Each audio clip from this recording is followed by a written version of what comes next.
Disclaimer.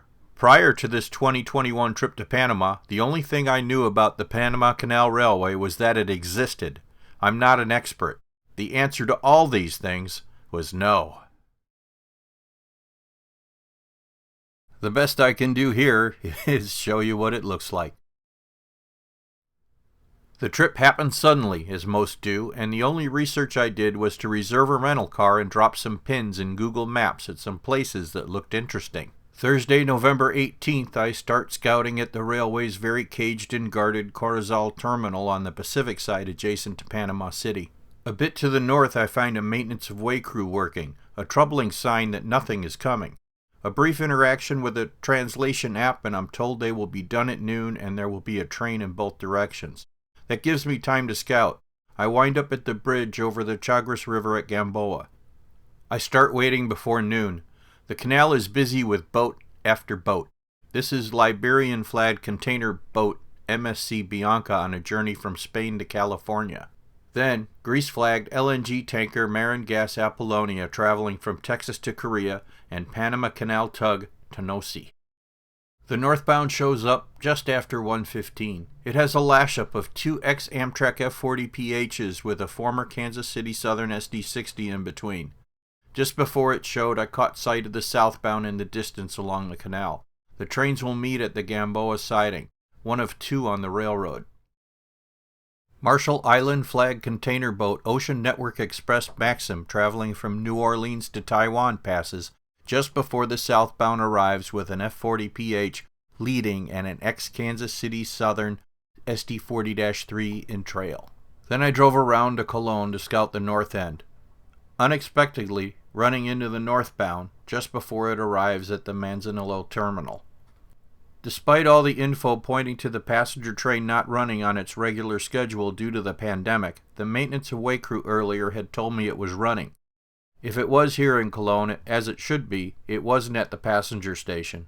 I decided to scout out one of the pins I dropped on the map, taking a drive across the new Atlantic Bridge in the process. The pin brought me down a dirt road that was the former railway right-of-way.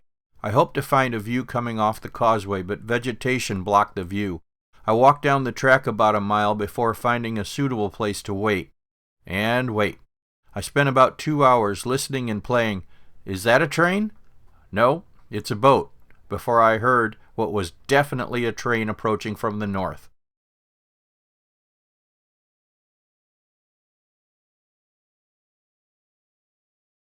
I spent the night in Cologne and set out the next morning to check out the rail yard areas. I found them to be inaccessible, fenced, and guarded. The roads were clogged with traffic, so I decided to head south, accidentally running into this southbound. I tried to chase him south, but ate its dust while I fought traffic. I stopped here along the main road to the Agua Clara Locks Visitor Center, where other tourists were pulling off for photos.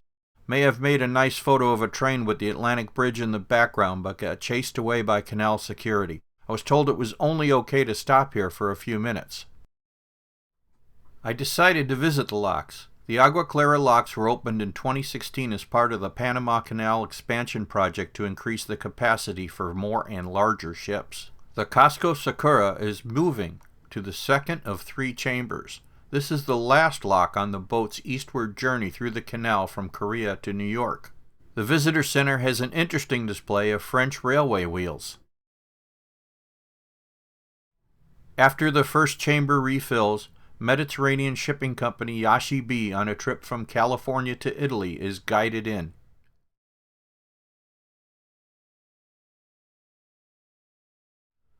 I find another train departing Cologne following my visit to the locks and then head back to Panama City to explore their new metro. Panama Metro Line 1 opened in 2014. Line 2 opened in 2019, but I'll save it for another time. I found it to be a very impressive system using Alstom Metropolis EMUs built in Spain and similar to those used in Barcelona. Power comes from an overhead, but a rail and not wire. The trains at rush hour were running every 3 minutes. A ride cost 35 cents. Oh, and to make it even easier, in Panama, they use US dollars. They have a very stunning expansion plan. The next day I pick up my Argentinian friend Alejandro, who was coincidentally in Panama on business. Things go a bit easier with someone who speaks the local language. After a view of the city skyline, we head to Corozal Terminal and find activity around the passenger station. We discover they are running a charter today and get the schedule. They will leave in about an hour. We also find out that a northbound freight just left, but there would be another following the passenger. We catch the passenger with F40s on either end on the bridge at Gamboa.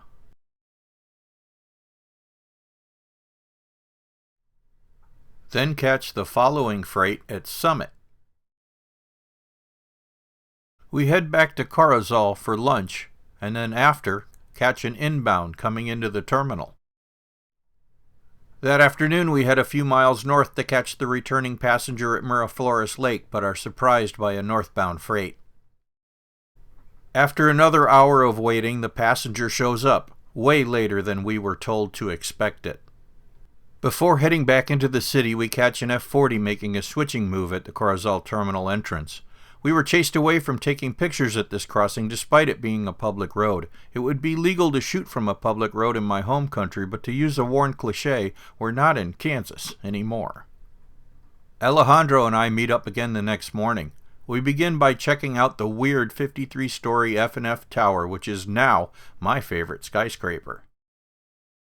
East of town, we wind our way up hills in the San Isidro neighborhood looking for views of the Panama Metro.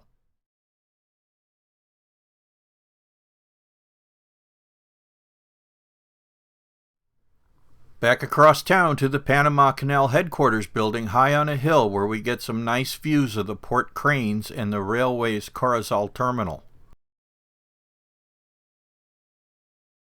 Around the other side of the terminal, all was quiet except for a former Kansas City Southern SD40-3 poking out for a switch move.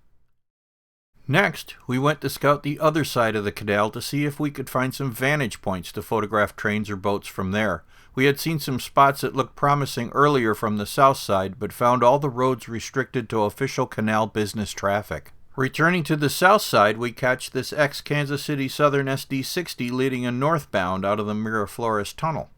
We rounded out the day at the Panama Canal Museum in the old quarter of Panama City. I have no idea what's going on here in front of the Metropolitan Cathedral. The last day was to be relaxing. I will sleep in. We'll have a nice long relaxing lunch. We'll be early to the airport.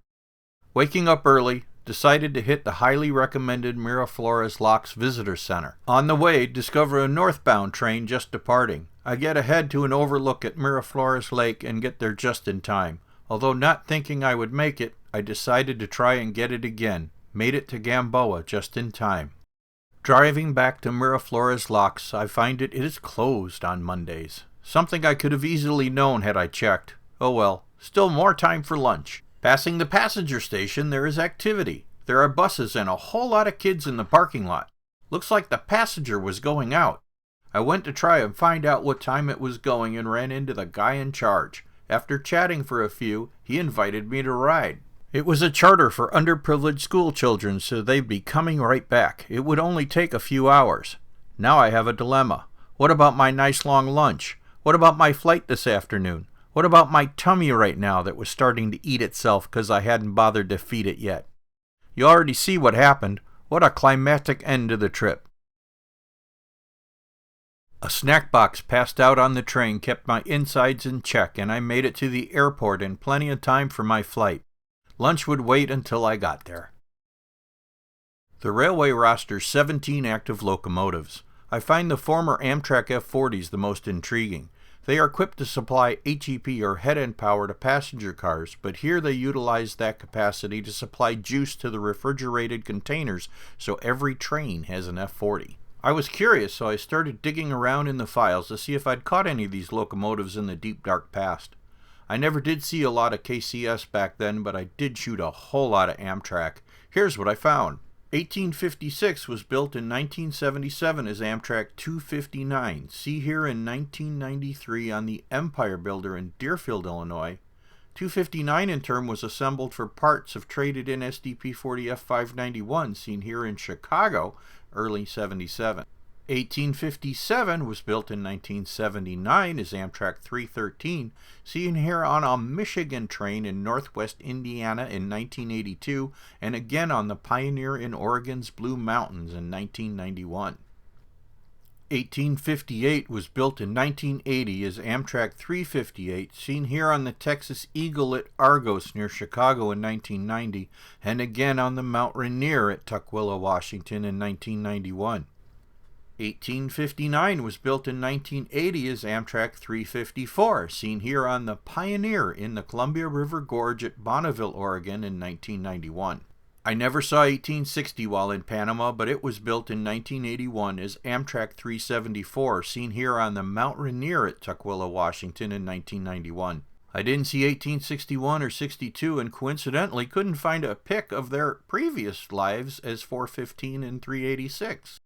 1863 was built in 1985 as Amtrak 397, seen here on the Mount Rainier leaving Seattle in 1991, again with Talgo equipment at Portland in 1997, and again with a Hiawatha using borrowed MARC coaches at Northbrook, Illinois in 2000.